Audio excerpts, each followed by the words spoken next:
Chapter 1. The Abandonment. In the far reaches of the Andromeda Galaxy, on a planet shrouded in perpetual twilight, the Zorathian Empire reigned supreme. The Zorathians were a proud and warlike species, their society built on strength, beauty, and the ruthless elimination of weakness. Their king, Zorax the Unyielding, was the embodiment of these ideals, a towering figure with obsidian scales and eyes that glowed like molten gold. But even the mightiest of kings have secrets. Zorax's youngest daughter, Lyra, was born with a deformity, a twisted wing, and a face marred by a jagged scar that ran from her temple to her jaw. Her birth was seen as an ill omen, a stain on the royal bloodline. Despite her intelligence and gentle spirit, Lyra was hidden away, a shameful secret kept from the Empire. When Lyra was injured during a skirmish with a rival clan, her fate was sealed. Zorax, unwilling to waste resources on a daughter he deemed worthless, ordered her abandoned on a desolate moon. "Let the elements take her," he commanded, his voice cold and unyielding. "She is no daughter of mine." Lyra awoke alone, her body broken and her spirit shattered. The moon was a barren wasteland, its surface littered with jagged rocks and toxic pools. She dragged herself to the relative shelter of a cave, her twisted wing dragging behind her. As the twin suns set, casting the landscape in eerie shadows, Lyra closed her eyes and prepared to die. Chapter 2. The Human Medic.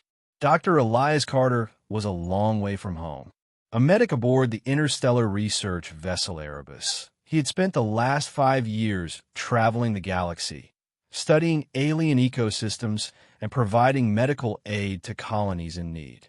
The Erebus had been drawn to the moon by strange energy readings, and Elias had volunteered to lead the survey team. As he trudged across the rocky terrain, his scanner picked up a faint life sign. Following the signal, he found the cave and the creature within. At first, he thought she was dead. Her scales were dull, her breathing shallow. But as he knelt beside her, she stirred, her golden eyes fluttering open. Elias's training kicked in. He assessed her injuries, a fractured wing, deep lacerations, and signs of infection. Despite her alien appearance, her physiology was not so different from other species he had treated. Working quickly, he cleaned her wounds, set her wing, and administered a broad-spectrum antibiotic. As he worked, he couldn't help but notice the sadness in her eyes. She was unlike any Zorathian he had encountered, smaller, more delicate, and with a vulnerability that tugged at his heart. When she finally spoke, her voice was soft, almost musical. Why are you helping me?" she asked in broken galactic common. Elias smiled. "Because it's what I do. My name's Elias. What's yours?" "Lyra," she whispered. Chapter 3. A Bond Forged in the Stars. Over the next few weeks, Elias visited Lyra daily, bringing food, medicine, and companionship. He learned her story, her abandonment, her loneliness, her longing for acceptance. In turn, he shared his own, his life on Earth, his love for the stars, and his dream of bridging the gap between species. Lyra was fascinated by Elias's stories. She had never met anyone so kind, so selfless.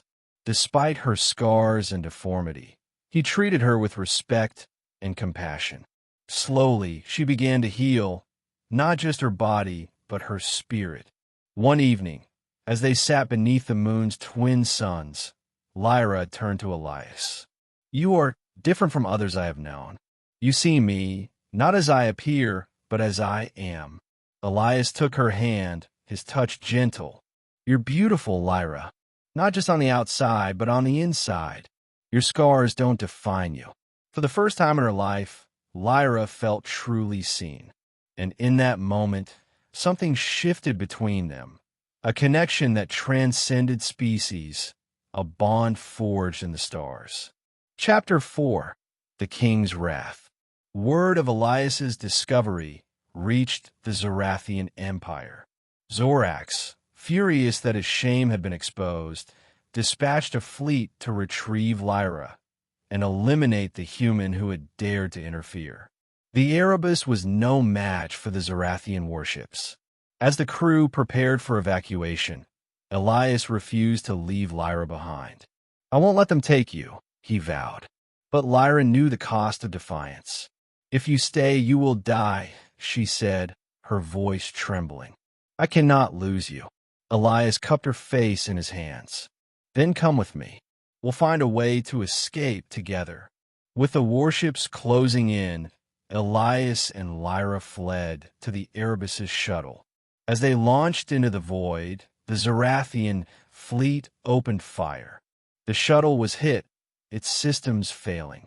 But just as all hope seemed lost, a strange energy enveloped the craft, pulling it into a wormhole.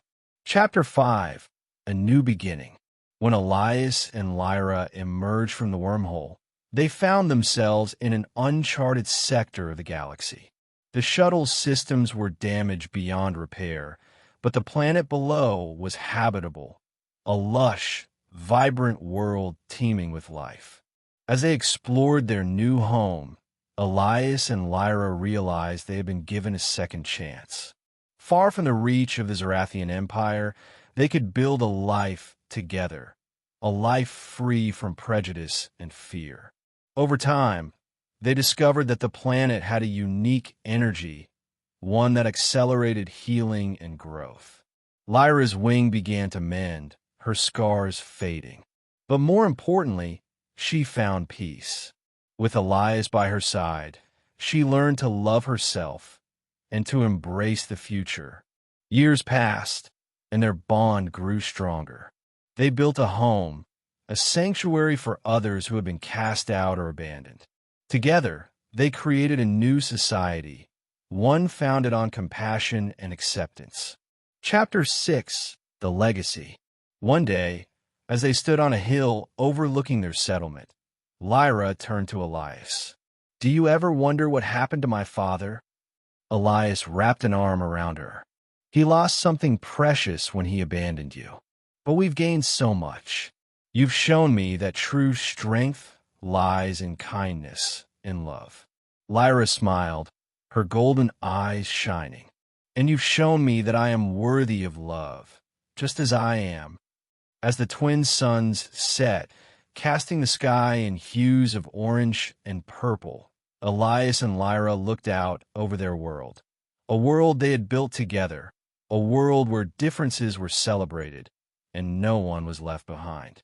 And in that moment, they knew they had found their place in the universe, not as outcasts, but as pioneers of a new era, a testament to the power of love and the resilience of the spirit. Epilogue. The stars remember. Far away, in the halls of the Zarathian Empire, King Zorax sat alone on his throne. His empire was crumbling, his people turning against him. And in the quiet moments, when the weight of his choices bore down on him, he thought of the daughter he had cast aside. He would never admit it, but deep down, he knew the truth. Lyra had been his greatest strength, not his weakness. And in abandoning her, he had lost not just a daughter, but a part of himself. But the stars remembered, and somewhere in a distant corner of the galaxy, Lyra and Elias lived on. A beacon of hope, a reminder that even in the darkest of times, love could light the way.